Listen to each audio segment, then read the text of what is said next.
اگر عورت بدزمار ہو اپنے سسر ساس کو بھی گالیاں دینا ہے، اس کو طلاق دینا واجب ہے؟ عموماً اس طرح کے جو لوگ ہیں وہ آپ کو ون سائیڈڈ پکچر بتاتے ہیں. وہ جو ساس اور سسر اس بیوی کے ماں باپ کے بارے میں جو کچھ مغلظات بکتے ہیں، اس کا فیڈ بیک جب آپ کو ملے تو آپ کو پتا چلے گا کہ جواب اسی کا دیا جا رہا ہے.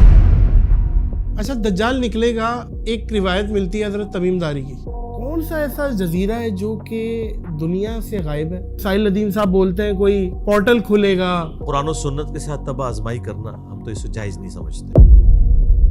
کیا علی بھائی میت کو پتا چلتا ہے کہ اس سے قبر میں ملنے کون آیا ہے؟ اگر کوئی کہتا ہے سنتے ہیں تو بھائی اگر اس نے میری ڈائریکٹ سنی ہے نا، پھر میرا بھی حق ہے کہ اس کی بھی قبر سے باہر نکلے. تو وہ کبھی نہیں نکلی بھی کسی نے سنی تو بھائی ہماری بھی ڈائریکٹ نہیں جاتی، اللہ تعالیٰ پہنچاتا ہے ان تک. بس یہ عقیدہ ہے. مرحوم والدین اگر خواب میں پریشان دکھیں بھائی والدہ میں، تو یہ خواب کے معاملات کتنے فیصد حقیقت ہوتے ہیں؟ اگر اس طرح کا خواب کوئی دیکھتا ہے، سب سے پہلے اپنے ماں باپ کے لیے مغفرت کی دعا کرے، اس کے بعد ان کی طرف سے صدقہ اور خیرات کرے. ایک مسلمان چرچ یا مندر جا سکتا ہے؟ غیر مسلموں کی عبادت گاہیں ہیں، وہاں پہ آپ جا سکتے ہیں. قیامت کی نشانیوں پہ میں کچھ سوالات کرنا چاہ رہا ہوں. ابھی تک کون کون سی نشانیاں ہیں جو پوری ہو چکی ہیں آپ کے علم میں؟ پاکستان میں تو ساری ہو چکی ہیں، یورپ امریکہ بہت خوشحال ہے. اور اگلی بات آپ کو بتاؤں بڑی خطرناک.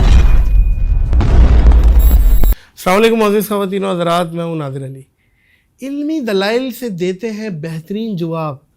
بہت ہی کمال کے آدمی ہیں آپ انجینئر صاحب. جزاک اللہ خیر. السلام علیکم ورحمۃ اللہ وبرکاتہ. وعلیکم السلام ورحمۃ اللہ وبرکاتہ. ولا حول ولا قوۃ الا باللہ. اللہم صلی علی محمد وعلی آل محمد. سبحان اللہ. ویلکم اگین جی ناظر بھائی، آپ کو ہماری اکیڈمی میں دوسری دفعہ جی الحمدللہ 2.0. الحمدللہ. اچھا، یہ خطبہ جو آپ دیتے ہیں، یہ ایک آپ نے ٹرینڈ، ایک ہر کسی کا الگ ہے، آپ کا اس کا مطلب کیا ہے؟ یہ جو میں نے پڑھا لا حول ولا قوۃ الا باللہ، صحیح بخاری اور صحیح مسلم دونوں کے اندر حدیث موجود ہے. صحابہ کرام علیہم رضوان کہتے ہیں کہ ہم ایک سفر میں تھے اور اپنے اپنے عقیدے کے اظہار کے لیے کوئی بلند آواز سے اللہ اکبر پڑھ رہا تھا، کوئی سبحان اللہ پڑھ رہا تھا، کوئی الحمدللہ. تو نبی علیہ السلام نے فرمایا کہ اتنی اونچی آواز میں نہ پڑھو، تم کسی بہرے اور غائب کو نہیں سنا رہے، سبحان اللہ.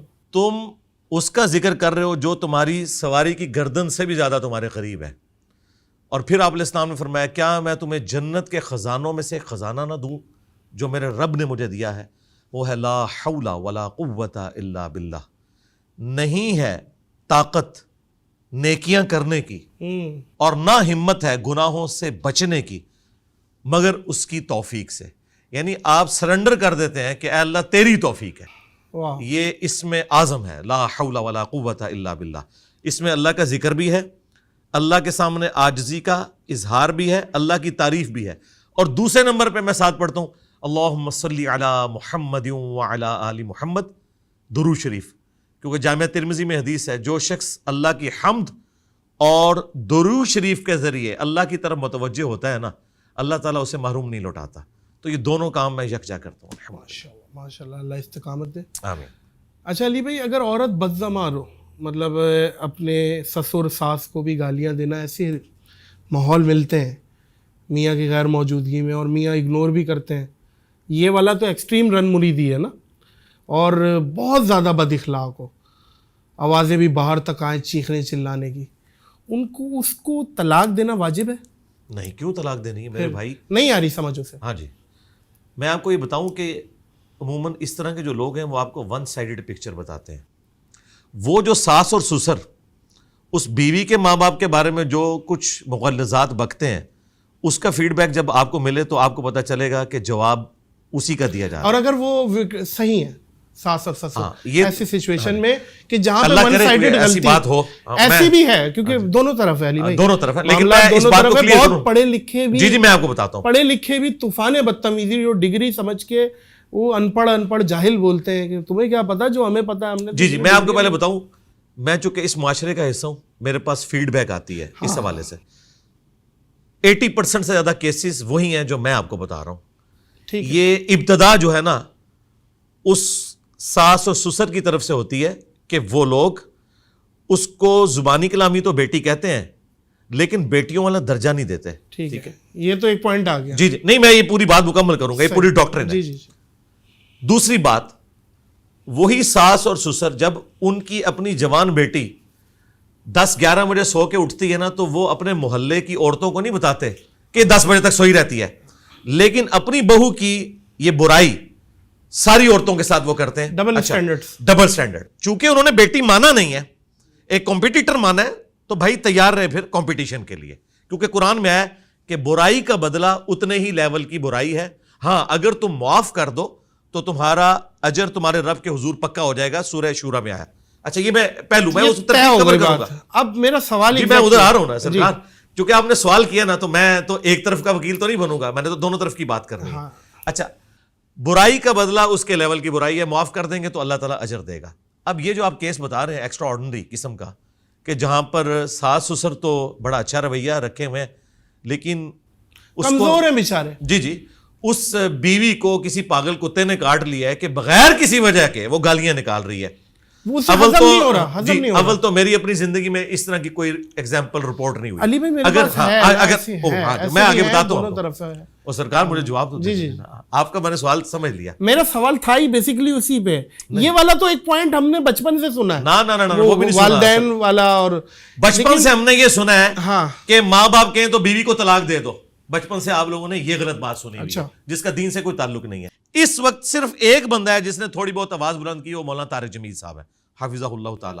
لیکن انہوں نے بھی علمی دلائل کے ساتھ بات نہیں رکھی, اپنا پوائنٹ آف ویو رکھا ہے. لیکن میں قرآن و سنت کی روشنی میں یہ ساری چیزیں ڈیفینڈ کرنے کے لیے تیار ہوں کہ یہ جو آپ کو دین بتایا گیا نا, جس میں آپ کو ماں باپ ایک منی گاڈ بنا کے پیش کیے گئے ہیں اور بیوی کو ایک ولن بنا کے پیش کیا گیا, حالانکہ اسلام میں ساس سسر کا رشتہ ایگزسٹ ہی نہیں کرتا. کوئی ایک آیت, کوئی ایک حدیث بتائیں جس میں ساس سسر کے حوالے سے کوئی چیز موجود ہو. ہمیشہ ماں باپ کا ہے. اب اگلی بات, آپ نے اپنی بیوی سے اپنے ماں باپ کی اتنی ہی خدمت کروانی ہے جتنی خدمت آپ کی بیوی اپنے ماں باپ کی آپ سے کرواتی ہے. بس اسلام میں یہ تھا کہ میاں بیوی بچے یہ ریلیشن شپ ہے. جیسے ہی شادی ہوتی تھی اللہ کے خیمہ لگ جاتا تھا, وہ اپنی فیملی کو لے کے الگ ہو جاتا تھا. وہ جو خاوند ہے وہ آ کے ماں باپ کی خدمت کرے گا, یہ اس کے اوپر فرض ہے, اس کی بیوی کے اوپر فرض نہیں. وہ علیحدہ سے رہیں. اس کا سلوشن میں آپ کو بتا رہا ہوں, گالی گلوچ کا طلاق نہیں حل. طلاق یہ ہے کہ اپنی بیوی کو لو, سائڈ پہ ہو جاؤ, اپنے ماں باپ کی خدمت تم کرو اور اپنے گھر کو بساؤ. ہاں یہ بالکل صحیح ہے یہ بات. اور اگلی بات آپ کو بتاؤں بڑی خطرناک, لیکن وہ ایک دل میں تو بات آئے گی علی بھائی کہ میرے ماں جی میں بتاتا ہوں آپ کو, میں تو ایٹ لیسٹ گالیاں نہیں دیتا, میں تو برا بھلا نہیں کہتا, اور وہ میرے ماں باپ کے ساتھ اس طریقے کا رویہ رکھتی ہے. دل میں تو آتا ہے, کچھ لوگوں کے نہیں آتا. ہاں جی, بات یہ ہے کہ اگر وہ کر رہی ہے نا, یہ ایک وجہ نہیں جس کے اوپر طلاق دے دی جائے. مجھے بتائیے کیا کسی بیوی نے آج تک خامن سے کھلا لیا اس بات کے اوپر کہ تو میرے ماں باپ کو گالیاں نکالتا ہے, مجھے جہیز نہ ملنے کے اوپر تانے دیتا ہے. وہ جاتی بھی ہے نا اپنے ماں باپ کے پاس تو اسے تسلی دی جاتی ہے کہ بیٹا صبر کرو. یہ صبر سارا عورتوں کے لیے ہے, مرد نے کوئی صبر نہیں کرنا. اچھا اور اگلی بات سنیں, وہ بیویاں جو پوری زندگی ساس سسر کی خدمت کرتی ہیں نا, ہمیشہ گالیاں کھاتی ہیں الا ماشاء اللہ. اور وہ بیویاں جو اپنے خاوندوں کو لے کر سائڈ پہ ہو جاتی ہیں, وہ ساس سسر بھی خوش رہتے ہیں ان سے, کیونکہ ان کے ساتھ انٹریکشن نہیں ہوتا, ان کی کوئی چیز سٹیک پہ نہیں لگی ہوتی. یہ پریکٹیکل ریالٹی ہے. یہ جو آپ کیس بتا رہے ہیں نا, یہ کوئی ایک ایکسٹرا آرڈنری کیس ہے. ایک مسلمان چرچ یا مندر جا سکتا ہے اگرچہ اس کا کوئی دوست ہو, اور وہ دعوت دے کہ آپ ایک دفعہ آؤ اور دیکھنے کی نیت سے کہ بھئی کیا ہو رہا ہے, کیا کرتے ہیں, ان کی ٹریڈیشن کیا ہے. اس میں تو کوئی حرج نہیں ہے. میری اس کے اوپر ویڈیو بھی ریکارڈ ہے. جب مفتی طارق مسعود صاحب مندر گئے تھے, لوگوں نے اعتراض کیا تھا, تو میری ویڈیو اس کے اوپر آئی تھی کہ مندر میں جو ایکٹیویٹیز ہو رہی ہیں نا, اس کے اوپر آپ کو ریزرویشن کر سکتے ہیں کہ آپ نے اس کا حصہ نہیں بننا. باقی اگر آپ عبرت حاصل کرنے کے لیے, تو قرآن میں جگہ جگہ آیا سیرو فی الارض, پھر ساتھ یہ بھی آیا کہ تم زمین میں گھوم پھر کے دیکھو, سیرو فی الارض, کہ کتنے ہی جو قلعے تھے وہ ویران ہو چکے ہیں, کتنے ہی کنویں تھے جو اس وقت خشک ہو چکے ہیں. اس سے تم نے عبرت حاصل کرنی ہے. اسی طریقے سے جو غیر مسلموں کی عبادت گاہیں ہیں, وہاں پہ آپ جا سکتے ہیں عبادت کرنے کے لیے نہیں ان کے طریقے پہ, بلکہ وہاں پہ آپ نالج کے طور پہ. اس میں کوئی حرج نہیں ہے. آپ دیکھیں آیا صوفیہ کھولا ہے نا ٹرکی والوں نے, جی ترکیے والوں نے, تو وہاں پہ جمعے کی نماز ہوتی ہے نا, جیزس کرائسٹ کی جو سامنے تصویر ہے نا, اس کے آگے وہ پردہ لٹکاتے ہیں. جی جی جی ہاں. جی میں گیا اور ہوں، بالکل ایسے ہی ہے. نماز پڑھتے ہیں. بالکل ٹھیک ہے, نماز پڑھ لی, اس کے بعد پردہ انہوں نے ہٹا دیا. ہاں نماز اس حالت میں نہیں ہوگی کہ سامنے آپ کی تصویر ہو, کیونکہ ظاہر ہے وہ تعظیم کی نیت سے تصویر بنی ہوئی ہے. صحیح بات. تو وہ انہوں نے اس کو مینیج کیا. اس طرح کے کوئی معاملات ہوں نا, وہ آپ ٹیلر میڈ کر سکتے ہیں. اور میں مسلمانوں سے بھی یہ کہوں گا اسپیشلی اس حوالے سے کہ تھوڑے آپ اتنے زیادہ کنزرویٹو نہ بن جائیں. دیکھیں جرمنی میں, یورپ میں, امریکہ میں جب کووڈ کے دن تھے اور سوشل ڈسٹینسنگ کی وجہ سے مسلمانوں کے پریئر ہال چھوٹے تھے, تو انہوں نے گرجوں کے دروازے کھولے, کئی لوگوں نے وضو خانے بنوائے, وہاں پہ ٹوائلٹس بنوائے, ملینز آف ڈالر لگائے کہ مسلمان جمعے کی نماز ادا کرے. آپ میں بھی یہ حوصلہ ہونا چاہیے کہ اگر کوئی کرسچنز یا جوز میں سے مسجد میں آنا چاہتا ہے تو آپ اسے اجازت دیں, کوئی مسئلہ نہیں. اچھا, اللہ تعالیٰ کے لیے لفظ تو کہنا, اچھا ہمارے معاشرے میں علی بھائی کسی کو تو تڑاک کریں, وہ تو تڑاک کر رہا ہے, تمیز نہیں ہے. اور خالق کو آپ, یہ ایک عام جو انسان ہے اس کے پیچھے کیا حکمت ہے کہ لفظ تو بولا جاتا ہے, اور اس میں کیا ہے؟ ہاں جی, اس میں حکمت یہ ہے کہ ہمارا سب سے بڑا مسئلہ اللہ اور اس کے رسول عز و جل و صلی اللہ علیہ وآلہ وسلم کے حوالے سے یہ ہے کہ ہم اس معاشرے میں پیدا ہوئے ہیں جہاں ہمیں عربی کا تعارف ہی نہیں ہے. اللہ کا شکر ہے کہ عربی اور انگریزی میں تو اور آپ کا فرق ہی کوئی نہیں ہے. اچھا, الحمدللہ, ٹھیک ہے. لہٰذا یہ ہے ہی سارا ڈرامہ بازی, آپ اور تم, یہ ڈرامہ ہے. ٹھیک ہے, اللہ تعالیٰ نے جو اپنے لیے زبان چوز کی ہے نا, اس میں آپ اور تم کا فرق ہی نہیں. تم بھی تم ہوتا ہے, آپ کے لیے بھی تم ہی ہوگا. ٹھیک ہے, مانے جی, مانے اس کے وہی رہیں گے. لیکن آپ ذرا ایک سرکار اردو نا, جی جی, ہم اردو اسلام کی نہیں بات کر رہے, ہم اسلام کی بات کر رہے ہیں. یہ مولانا مودودی رحمۃ اللہ علیہ نے بڑی پیاری بات کی تھی کہ سب کانٹیننٹ انڈیا, پاکستان, بنگلہ دیش کے مسلمانوں نے اسلام نہیں قبول کیا, اسلام نے انہیں قبول کر لیا ہوا ہے. انہوں نے نہیں اسلام قبول کیا, اسلام نے انہیں قبول کر لیا کہ ٹھیک ہے تم بھی بھیڑ بکری ہو, آ جاؤ, تمہیں ایکسیپٹنس دے دوں گا. انہوں نے ابھی تک اسلام نہیں قبول کیا کہ اسلام کے اندر یہ چیزیں تھیں. تو یہاں آ جائیں, تو اور تم میں اور آپ میں کوئی مسئلہ نہیں ہے, آپ یہ استعمال کر سکتے ہیں. اور یاد رکھیے گا, تو شمع رسالت ہے. اعلیٰ حضرت نے کئی نعتوں میں تو اور تڑا, جو یہ تو تڑا ہی کہتے ہیں نا, استعمال کیا, کوئی فرق نہیں پڑتا بھائی. اللہ کے لیے استعمال کریں, پیغمبر کے لیے استعمال کریں. یہ مقصد آپ نے مطلب بتا دیا نا, اس کا معنی بتا دیا. اچھا, لیکن وہ مطلب عربی میں ہے, اردو میں یہ بدتمیزی ہے. ہاں, لیکن اردو کے اسلام کا, اس اسلام سے کوئی تعلق نہیں جو مکہ مدینے سے نکلا تھا. یہ ان کا اسلام ہے, سیدھی سی بات. اردو کی کیا ہسٹری ہے بائی دی وے, کب سے؟ یہ تو دیکھیں, فارسی, عربی, مین یہ دو زبانیں ہیں جن سے یہ ایوالو ہوئی ہے. اور اس میں ہم نے اپنے کچھ کرائٹیریا رکھ لیے ہوئے ہیں, خصوصاً لکھنؤ اور بریلی کی اردو میں ایک پروٹوکول رکھا ہے. اب آپ دیکھیں, اس سے بھی خطرناک چیز ہے, قرآن میں اللہ تعالیٰ نے اپنے آپ کو ہم کے سیغے سے بھی کہا ہے, انا نحن نزلنا الذکر وانا لہ لحافظون. بے شک ہم ہی نے نازل کیا اس الذکر یا دہانی والی کتاب کو, اور ہم ہی اس کی حفاظت کرنے والے ہیں. حالانکہ اللہ تو سنگولر ہے, لیکن یہاں اللہ نے عربی میں ہم کا سیغہ اپنے لیے شہنشائیت کے لیے استعمال کیا. اچھا, کراچی کے لوگ بھی, لکھنؤ کے لوگ بھی کہتے ہیں ہم گئے تھے, ہم نے پان لیا, حالانکہ وہ جانے والا اکیلا ہوتا ہے. ہاں, ہم کا لفظ استعمال ہوتا ہے نا. اچھا, میں یہاں پہ یہ بھی آپ کو بتا دوں, اللہ فرماتے ہیں یا اللہ فرماتا ہے, عربی میں دونوں ایک ہی ہے. صحیح, ٹھیک ہے. لہٰذا آپ فرماتا ہے کہ اللہ سے ہماری بھائی فرینکنس کا رشتہ ہے. اللہ تعالیٰ فرماتا ہے کہ مت کہو تم اپنے آپ کو کہ تم بہت پرہیزگار ہو, وہ تو تمہیں اس وقت سے جانتا ہے جب تم ماں کے پیٹ میں ایک جنین تھے. ٹھیک ہے, اپنے آپ کو پاکیزہ نہ کہا کرو. اللہ سے میرا فرینکنس کا رشتہ ہے. الذین یذکرون اللہ قیاما وقعودا وعلی جنوبہم, اٹھتے بیٹھتے کروٹوں پر لیٹے اللہ کو ہر حال میں ہم یاد کرتے ہیں. اللہ سے تو ہمارے جسم کا بھی پردہ نہیں ہے. قرآن میں آیا کہ جب تم اپنے لحاف میں اپنے آپ کو چھپائے رکھتے ہو نا, اللہ تعالیٰ اس وقت بھی تمہیں دیکھ رہا ہوتا ہے. اللہ سے تمہارا کوئی پردہ نہیں. لہٰذا اللہ سے فرینکنس کا رشتہ ہے, اور وہ فرینکنس کا رشتہ آپ سے ڈیولپ نہیں ہوتا, تم سے ہوتا ہے. کیا بات. ہاں بالکل. اچھا علی بھائی, میرا فیوریٹ ٹاپکوں میں سے ہے, قیامت کی نشانیوں پہ میں کچھ سوالات کرنا چاہ رہا ہوں. ابھی تک کون کون سی نشانیاں ہیں جو پوری ہو چکی ہیں آپ کے علم میں؟ میں اس کا جواب آپ کے سٹائل میں دیتا ہوں. پاکستان میں تو ساری ہو چکی ہیں, یورپ امریکہ بہت خوشحال ہے. ٹھیک ہے, یہ تو ہو گیا ایک لائٹر موڈ میں. قیامت کی جو سب سے بڑی نشانی پوری ہوئی ہے نا, وہ نبی الاسلام کا دنیا میں آنا ہے. صحیح مسلم میں حدیث ہے, میں اور قیامت اس طرح ساتھ بھیجے گئے ہیں جس طرح یہ دو انگلیاں. اوکے, کیونکہ نبی الاسلام آخر الزمان ہے, خاتم النبیین ہے, آپ کے بعد اب کوئی پیغمبر نہیں آئے گا. سبحان اللہ. آپ دیکھیں ہزاروں لاکھوں سال کی ہسٹری میں آخری شخصیت ہے جن سے اللہ تعالیٰ نے کلام کیا ہے. تو اس کا مطلب ہے یہ کائنات اب کنکلوڈ ہو رہی ہے. اب یہ کنکلوڈ, بھئی لاکھوں سال کی کائنات کو کنکلوڈ ہونے میں بھی ہزاروں سال چاہیے نا. تو سب سے بڑی نشانی نبی الاسلام کی دنیا میں تشریف آوری. دوسری بڑی نشانی جو قرآن پاک میں سورۃ القمر کے سٹارٹ میں آئی اور بخاری مسلم میں حدیث ہے, وہ چاند کا 2 ٹکڑے ہونا. یہ وہ نشانی ہے جو پوری ہو چکی ہوئی ہے. ٹھیک ہے. اس میں بھی الفاظ ہیں, ہاں شق القمر ہو گیا, قریب آ گئی قیامت, اور چاند ہو گیا 2 ٹکڑے. ٹھیک ٹھیک ہے نا. یہ قیامت کی نشانیوں میں سے. باقی یہ جو قیامت کی نشانیاں جو ہمارے ماڈرن اسکالرس پوری کرنے کی کوشش کر رہے ہیں پچھلے 40-50 سال سے, اینڈ آف دی ٹائم کی سیریز چل ہاں رہی جی ہاں جی, ہیں. قرب قیامت کی جو نشانیاں صرف ہمیں بتائی گئی ہیں, ان کا پورا ہونے کا جو ایئر ہے وہ ہمیں نہیں بتایا گیا.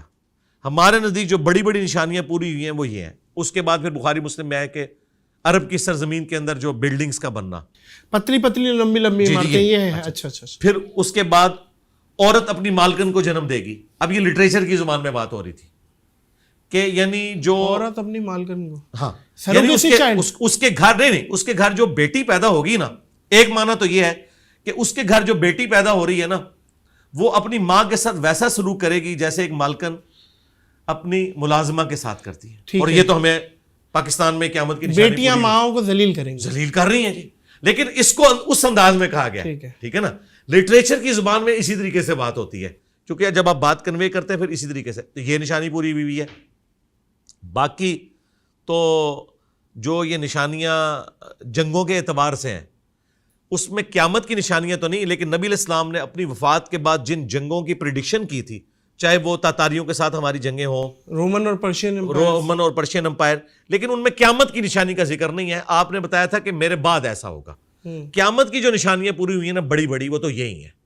باقی یہ جو ہر تیسرے چوتھے دن غزوہ ہند بنا کے بیٹھے ہوتے ہیں, بھائی غزوہ ہند ہونا ہے بالکل قرب قیامت میں. صحیح ہے. اس کا اس جہاد کے ساتھ کوئی لینا دینا نہیں ہے جو یہاں اتنے, اس کا انڈیا پاکستان سے کوئی تعلق نہیں ہے. نہیں, کیا پتا اس وقت انڈیا پاکستان اس طریقے سے ایگزسٹ کرتے بھی ہیں کہ نہیں, کیونکہ اس میں الفاظ ہیں سنن نسائی میں کہ جب مسلمان ہند میں یہ معاملہ کریں گے نا تو پھر ندا دی جائے گی کہ دجال نکل چکا ہے.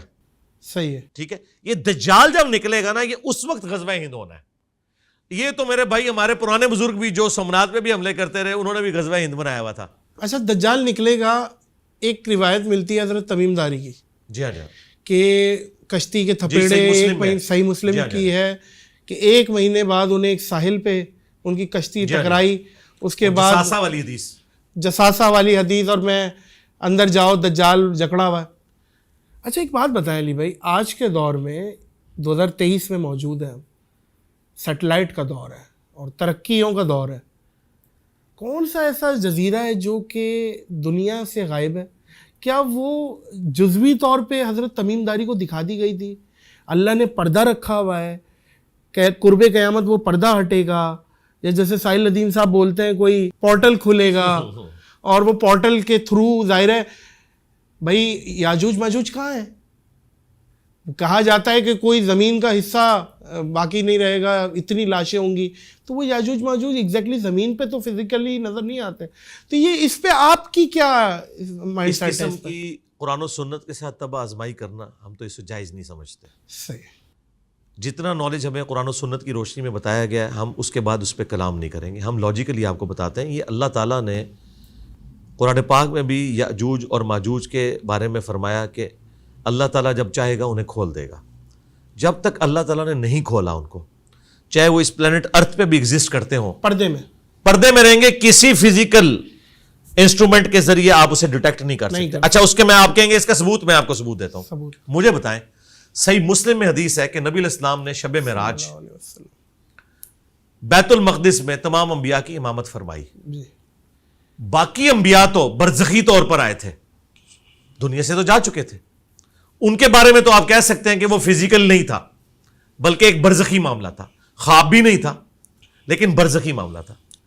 نبی علیہ السلام تو اس دنیا میں سے گئے تھے نا بیت المقدس میں, سمجھ گیا. اچھا اب ایک شہر کے اندر 1.25 لاکھ بندہ اکٹھا ہو جائے اور وہ وہاں تو ہال چال مچ جانی چاہیے, یروشلم میں تو چند سینکڑوں کی آبادی تھی, صحیح 1.25 لاکھ بندہ کہاں تھا؟ اس مسجد میں 1.25 لاکھ بندہ آ سکتا تھا؟ مجھے بتائیں, آج بھی نہیں آتا. ہاں یہ موڈ ہے, برزخی موڈ ہے. اچھا ٹھیک ہے, اب یہ اللہ تعالیٰ کے پردے ہیں, خدا کے لیے انہیں فزیکل ان پردوں سے نہ کریں. اگر وہ اس طرح کی چیزیں کسی کو دکھائی گئی ہیں نا, جس طرح کہ صحیح مسلم میں آتا ہے کہ ایک صحابی کہتے ہیں کہ میں سورۃ الکہف کی تلاوت کر رہا تھا تو ایک صاحبان بالکل میرے قریب آیا, میرا گھوڑا بھی بدک گیا. نبی علیہ السلام کو جب بتایا تو کہا کہ فرشتے تھے. ٹھیک ہے, اب اس وقت ان کو ایک دفعہ ایکسپیرینس ہوا, ورنہ ہر بندہ تو اس طرح فرشتے نہیں دیکھتا, ایسے تو نہیں ہو سکتا. اسی طریقے سے صحیح مسلم میں حدیث ہے, عمران بن حسین ایک صحابی تھے, وہ فرشتوں کا سلام سنا کرتے تھے, دیکھا انہوں نے بھی نہیں. تو یہ اللہ تعالیٰ اس طرح کے معاملات کرتا ہے, یہ جزوی معاملات ہیں. یہ نہیں آپ کہیں گے کہ میں قبر کے اندر کیمرہ لگا لوں تو مجھے جو ہے وہ منکر نکیر نظر آئے, ایسا نہیں ہوگا. وہ اس فزیکل ورلڈ سے تعلق نہیں رکھتی. یہ علم غیب سے متعلقہ چیزیں ہیں, اور علم غیب کا جو معاملہ ہے یہ نبی علیہ السلام کے بتانے پر ہم نے اس پہ عقیدہ رکھا ہے. اللہ تعالیٰ اپنے پیغمبروں کو علم غیب دیتا ہے اور وہ اس کی خبر امت تک پہنچاتے ہیں. نبی علیہ السلام کو عذاب قبر دکھایا گیا. اور یہاں پہ میں ایڈ کر دوں ایک چیز, بخاری مسلم حدیث ہے, نبی علیہ السلام 2 قبر والوں کے پاس سے گزر رہے تھے, آپ رک گئے, آپ نے فرمایا ان دونوں کو عذاب ہو رہا ہے, ایک چگلی کھاتا تھا, ایک پیشاب کے چھینٹوں سے نہیں بچتا تھا. آپ نے ایک ٹہنی توڑی, اس پہ لگائی اور فرمایا کہ جب تک ہری رہیں گی ان کے عذاب میں تخفیف ہوگی, نبی علیہ السلام کی دعا کی برکت سے. اب مجھے بتائیں, صحابہ میں سے تو کسی کو نہیں نظر آیا. جو صحابہ نبی علیہ السلام کی صحبت میں رہتے تھے انہیں وہ عذاب قبر نظر نہیں آیا. اس سے بڑھ کر مسلم میں حدیث ہے, میں نے ارادہ کیا کہ اللہ تعالیٰ تمہیں یہ عذاب قبر سنوا دے, دکھا نہیں, لیکن میں نے ارادہ ترک کر دیا ورنہ تم اپنے مردے دفنانا چھوڑ دو گے.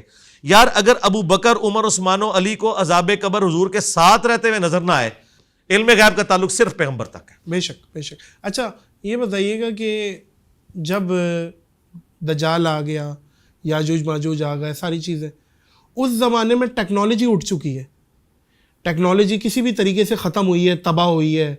جو اٹامک بمز ہیں, گنز ہیں, جو بھی عام سب ختم ہو گیا.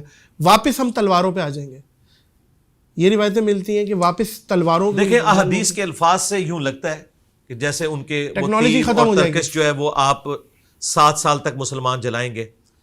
مے بی ایسا ہو, مے ناٹ بی. اگرچہ 2 ملک ایٹم بم مار دیں دنیا میں, ٹیکنالوجی ختم. دیکھیں نہیں اتنی جلدی سیٹلائٹ ختم, یہ ختم. سرکار یہ باتیں وہ لوگ کرتے ہیں جنہیں سائنس کا علم نہیں ہے. جی جی آپ ٹھیک ہے نا, اس طرح نہیں ہوتا کہ ایٹم بم سے دنیا ختم ہو جائے گی.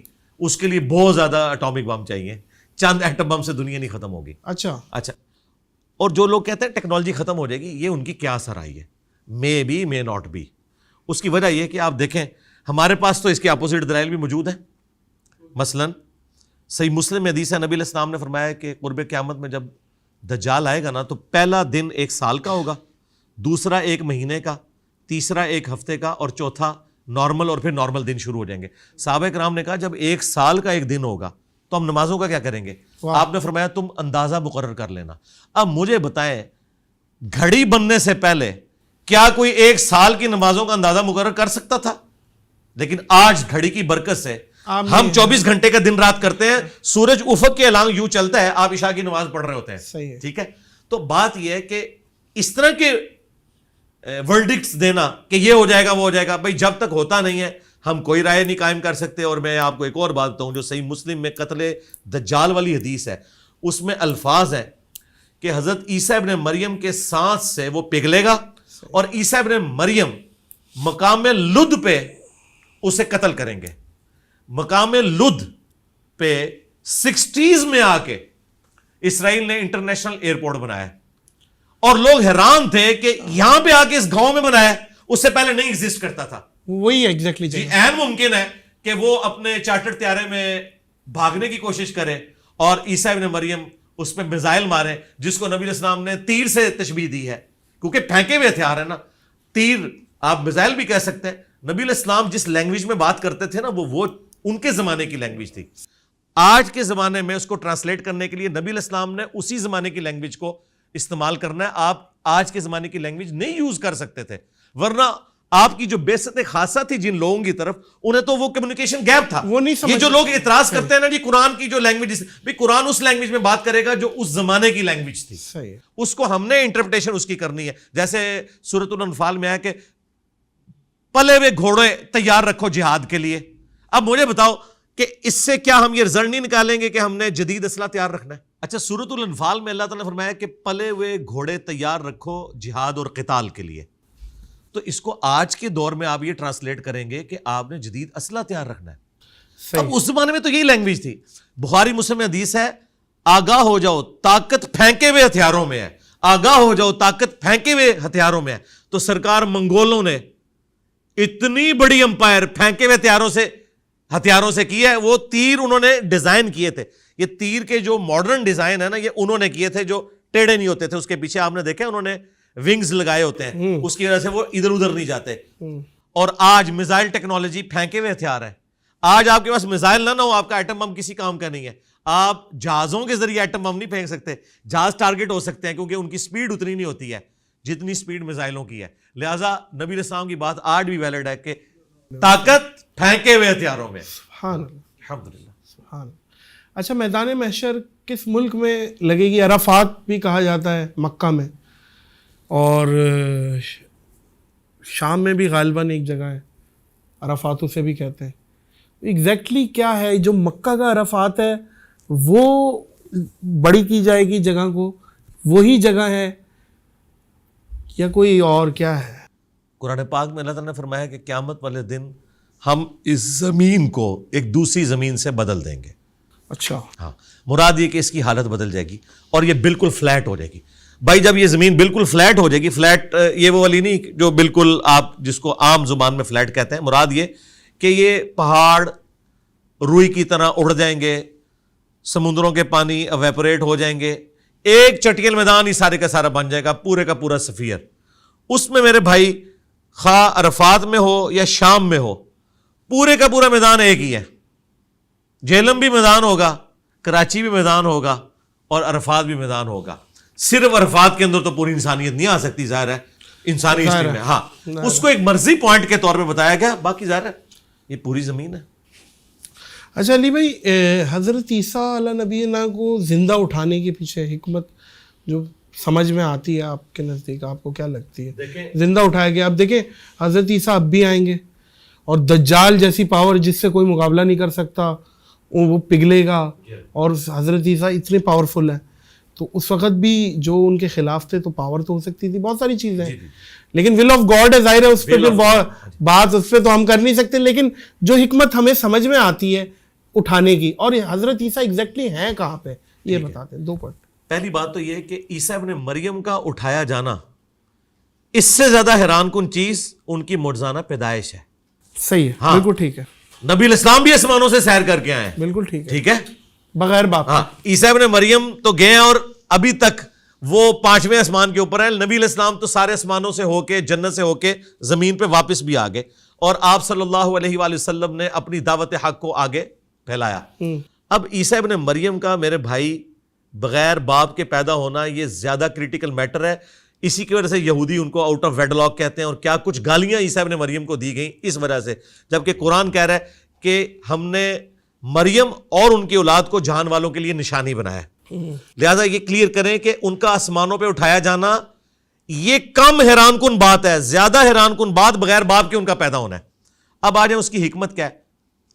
ایک تو ول آف گاڈ ہے کہ اللہ تعالیٰ نے اس وقت اپنی اس سنت کو ایگزیکیوٹ نہیں کیا جو اللہ تعالیٰ کی سنت ہے کہ رسولوں کے مقابلے پہ جب کوئی آتا ہے تو اللہ تعالیٰ اسے تباہ و برباد کرتا ہے. قوم شعیب کو عذاب دیا گیا، قوم ہود کو، قوم صالح کو یہاں نہیں دیا گیا، یہاں عیسیٰ ابن مریم کو اٹھا لیا گیا. صحیح ہے، شاید قیامت میں لانا ہے، قیامت میں لانا ہے. اور انہی یہودیوں کی اولاد جنہوں نے اپنی روش ابھی تک نہیں چھوڑی، ان سے آ کے بدلہ لینا ہے. اور اس وقت تو ان کے جرائم جو ہیں وہ اپنی ایپکس کو پہنچے ہوئے ہوں گے. صحیح ہے. اور وہ یہودی بھی اس مسیح کے انتظار میں ہیں. ہم اسے اینٹی کرائسٹ کہتے ہیں نا، مسیح الدجال. اب دیکھیں عیسیٰ بھی مسیح ہے اور دجال بھی مسیح ہے، کیونکہ وہ دجال مسیح ہے، جھوٹا مسیح، دغا باز مسیح. اور عیسیٰ مسیح جو ہے وہ کرائسٹ ہے. عیسیٰ مسیح کا مطلب، عیسیٰ مسیح کا حضرت عیسیٰ ابن مریم کے لیے ہم استعمال کرتے ہیں نا مسایا. ٹھیک ہے، مسایا یعنی نجات دہندہ لوگوں کا. اچھا، ہاں، ہادی اور مہدی. صحیح، ٹھیک ہے. اور جن کے ذریعے اللہ تعالیٰ نے لا علاج بیماریوں کی شفا رکھی. ٹھیک ہے. اب عیسیٰ ابن مریم علیہ السلام وہ سچے مسیح ہیں اور دجال جھوٹا مسیح ہے. یہودیوں کو یہ پتا تھا, کبھی کوئی پیغمبر اس حالت میں دنیا سے نہیں گیا کہ وہ آنے والے پیغمبر کی خبر نہ دے. ہمارے نبی الاسلام کی خبر عیسیٰ ابن مریم نے دی تھی. عیسیٰ ابن مریم کی خبر بھی اگلے انبیاء نے دی تھی کہ ایک مسیح آئے گا. ان کی کتابوں میں لکھا تھا, لیکن وہ مسیح آیا, ان کے اوپر انہوں نے الزامات لگائے, اللہ تعالیٰ نے انہیں اٹھا لیا. اب جب دجال آئے گا نا, یہ اس کو مان لیں گے کہ یہ وہ مسیح جو ہماری کتابوں میں ہے.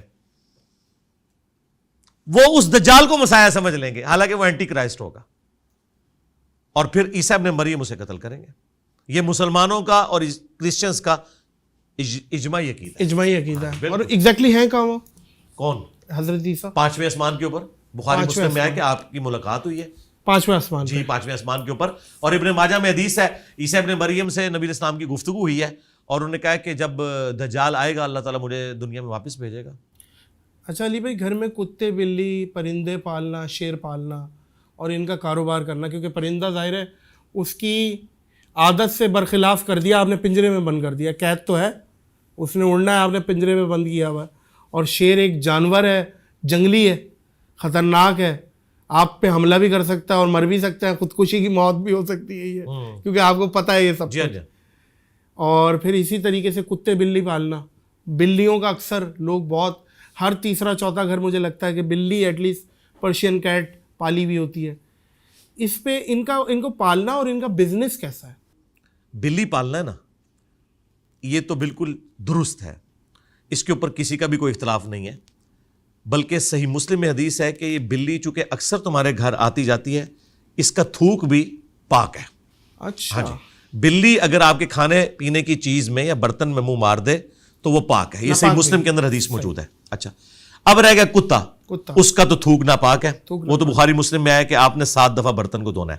البتہ کتے کو رکھنے کی اجازت ہے, قرآن پاک میں سورۃ المائدہ میں ہے کہ جو سدھائے ہوئے کتے ہیں, شکار کے لیے آپ استعمال کرتے ہیں, وہ آپ رکھ سکتے ہیں, جانوروں کی حفاظت کے لیے رکھ سکتے ہیں, اپنے گھر کی حفاظت کے لیے رکھ سکتے ہیں. لیکن بخاری مسلم میں ہے کہ جو ان وجوہات سے ہٹ کے صرف شوقیہ کتے پالتا ہے تو روزانہ اس کے نامہ اعمال سے 1 قرات, اور ایک حدیث بخاری مسلم میں یہ 2 قرات اجر اس کا کم ہو جاتا ہے, اور 1 قرات احد پہاڑ کے برابر ہے.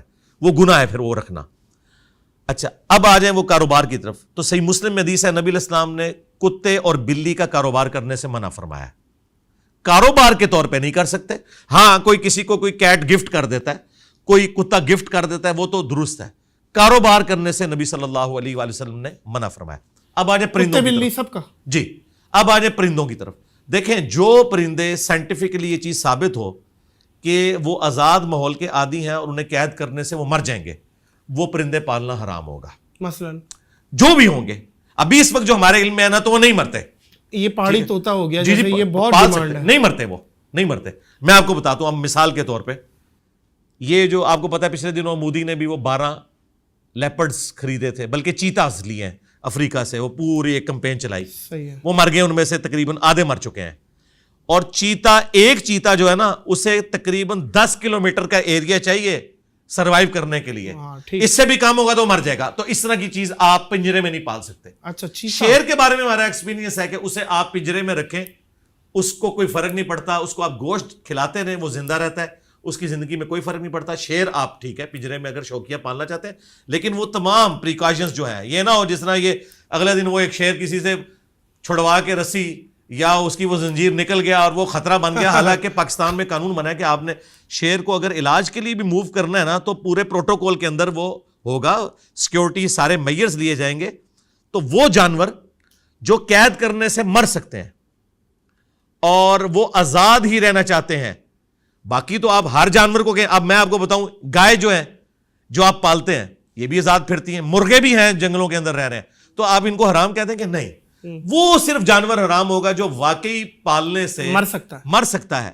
اور اگر آپ اس کی خوراک پوری کر رہے ہیں, مثلا طوطے ہیں, یہ بھی آزاد ہیں, لیکن طوطے ہم نے دیکھے لوگوں کے پاس, لوگوں کے بوڑھے مر جاتے ہیں, طوطے پھر بھی زندہ رہتے ہیں. اتنی لمبی لمبی عمروں کے طوطے لوگوں نے پالے ہوئے, ٹھیک ہے, تو طوطے بھی آپ پالیں, کوئی مسئلہ نہیں ہے. البتہ یہ حدیث یاد رکھیں, بخاری مسلم دونوں میں حدیث ہے, ایک نیک عورت تھی, اس نے ایک بلی کو قید کر دیا اور وہ کھانا پینا اس کا چھوٹ گیا, وہ مر گئی. نبی الاسلام نے فرمایا وہ جہنم میں ہے, ایک صرف بلی کے قتل کی وجہ سے. یہ آپ نے ذہن میں رکھنا ہے جب آپ نے پالنا ہے.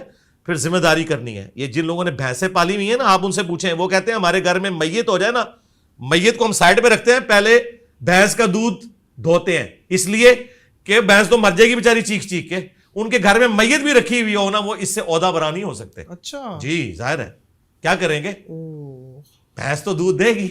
اچھا علی بھائی, مرحوم والدین اگر خواب میں اچھی حالت میں نہ آئے, مطلب پریشان, بھائی خواب میں پریشان دکھیں بھائی والدہ میں, مطلب عذاب ہو رہا ہے, کوئی بخشواؤ بھائی, کوئی ہے ایسا معاملہ, تو یہ خواب کے معاملات کتنی فیصد حقیقت ہوتے ہیں کہ اب ہر کسی کے خواب میں آ رہے ہیں؟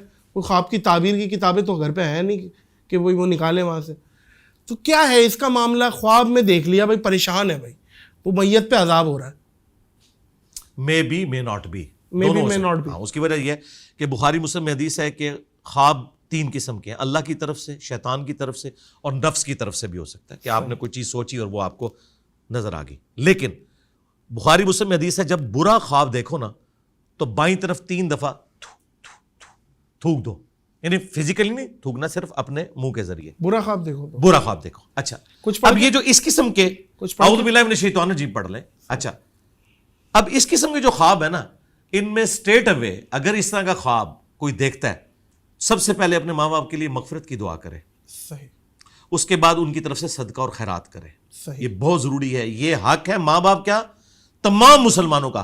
ربنا اغفر لنا ولاخواننا الذین سبقونا بالایمان, اہل ایمان کی نشانی ہے کہ ان سے پہلے جتنے بھی ایمان والے گزرے ہیں ان کے لیے دعائیں مغفرت کرتے ہیں. اور ماں باپ کا تو حق قرآن میں ہے, رب ارحمہما کما ربیانی صغیرا, اے میرے رب ان دونوں پر رحم فرما جس طرح انہوں نے مجھے بچپن میں پالا تھا. آپ صدقہ اور خیرات کریں. سنن ابن ماجہ میں حدیث ہے, ایک شخص کا مرنے کے بعد جنت میں ایک درجہ بلند ہوتا ہے, پوچھتا ہے یا اللہ یہ تو میرا عمل نہیں تھا, اللہ تعالیٰ فرماتا ہے تیرے بیٹے نے دنیا میں تیرے لیے استغفار کیا ہے, اس کی برکت سے میں نے یہ تیرا مرتبہ بلند کیا. یہ بالکل صحیح سند کے ساتھ حدیث موجود ہے.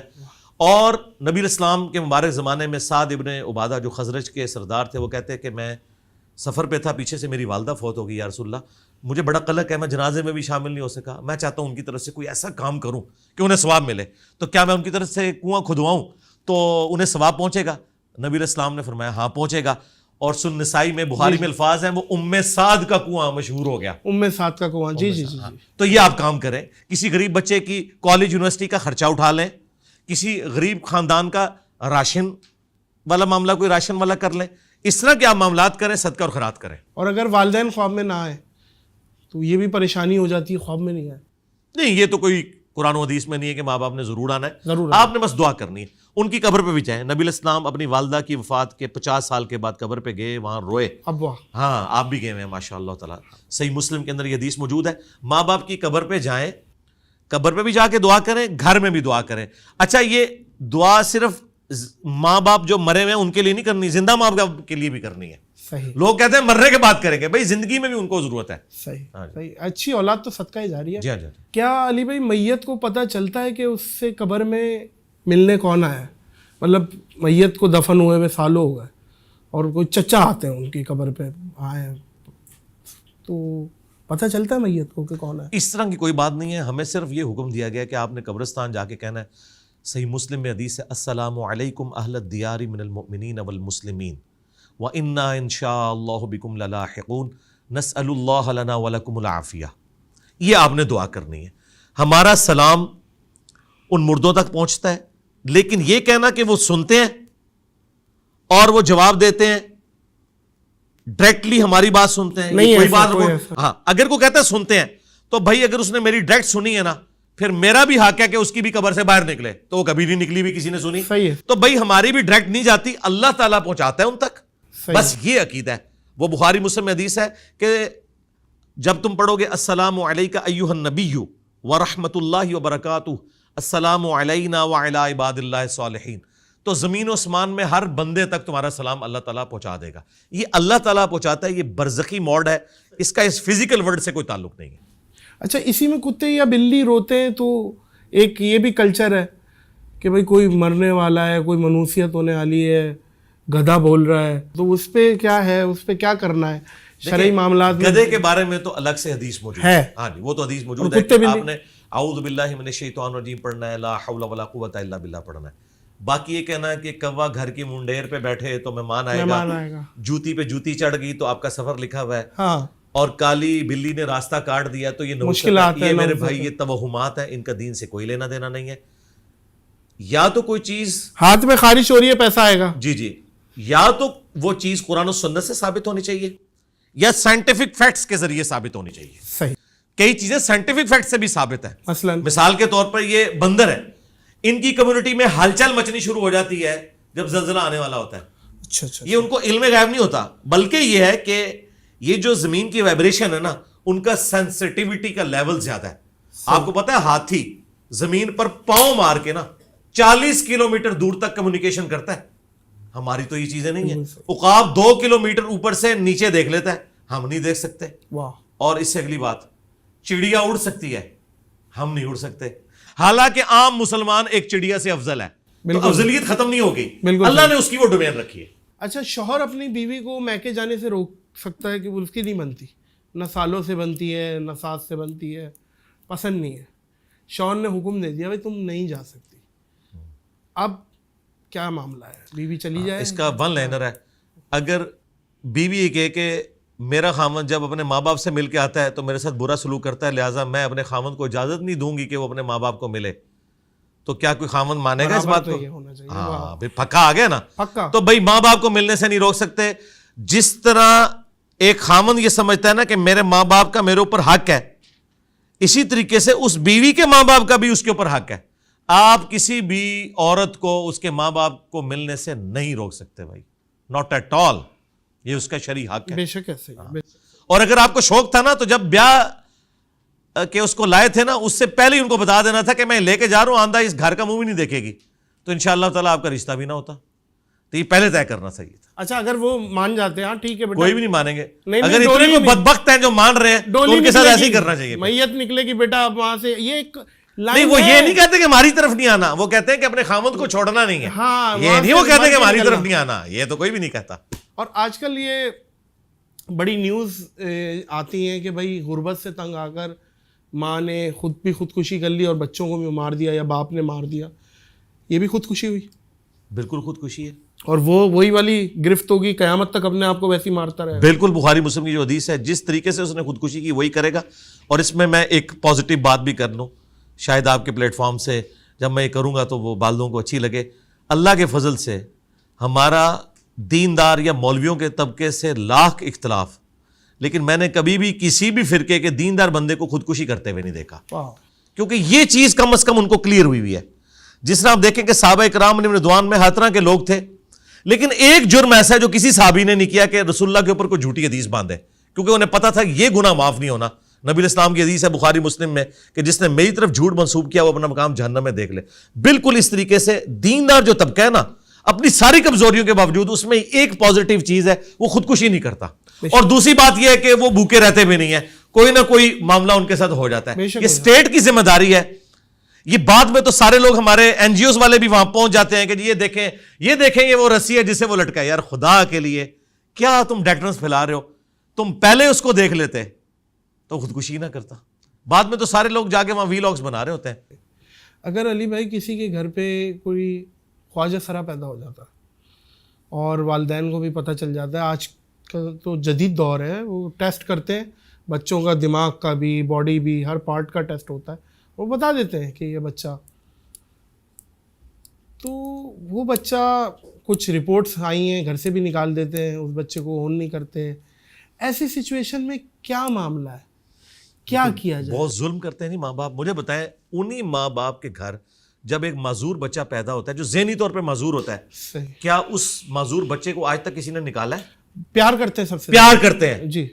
اس سے تو یہ بہتر کنڈیشن میں ہے, یہ آپ کے سارے کام کر سکتا ہے, ٹھیک ہے, اس سے 1 کروڑ گنا یہ بہتر بچہ اللہ نے آپ کو دیا. آپ اللہ کا شکر ادا کریں کہ یہ آیا. وہ اگر بچہ آتا کہ جو 17-18 سال کا بھی ایک بوڑھی ماں کو اٹھا کے پیشاب کروانے کے لیے خود ٹوائلٹ لے کے جانا پڑتا, اس سے تو یہ بہت اچھی کنڈیشن میں. میں تو کہتا ہوں اگر کسی کے ساتھ ایسا معاملہ ہے تو وہ کبھی اس چیز کو کمپیئر کرے تو وہ اللہ کا شکر ادا کرے کہ اللہ تعالیٰ نے اس سے بڑی آزمائش سے اسے نکال لیا. اچھا سلوک کرے. باقی جو آپ کہہ رہے ہیں پتہ چل جاتا ہے, بالکل بچپن میں خود بخود پتہ چل جاتا ہے بغیر میڈیکل ٹیسٹ کے بھی, جو بالکل ایکسٹریم اس طرح کے جو معاملات ہوتے ہیں. ماں باپ کو چاہیے ان کے ساتھ اچھا سلوک کریں, وقت کے ساتھ انہیں ایجوکیٹ کریں اور انہیں معاشرے میں جو نارمز ہیں وہ سکھائیں. اور یہ جو ہمارا سب کانٹیننٹ کا معاشرہ ہے نا, اس کے اندر تو اسکول کالج میں تو ان کو داخل کروانا ان کے اوپر ظلم ڈھانے کے مترادف ہے. یورپ امریکہ کے اندر باقاعدہ بچوں کی ٹریننگ ہوتی ہے, وہ بلی نہیں کرتے کسی اس طرح کے بچے کو, وہاں پہ ہراسمنٹ نہیں کی جاتی ہے. یہاں تو ہراسمنٹ کرنا شروع کر دیتے ہیں. ایجوکیشن کی ضرورت ہے. بہرحال ماں باپ کی ذمہ داری ہے کہ بجائے ان کو اس کمیونٹی کے حوالے کر کے کہ وہ برائی میں مبتلا ہو جائیں, خود ان کی ٹریننگ کریں اور اچھے طریقے سے اپنے معاملات کو لے کے چلیں, اور ان کی خدا کے لیے شادی نہ کریں.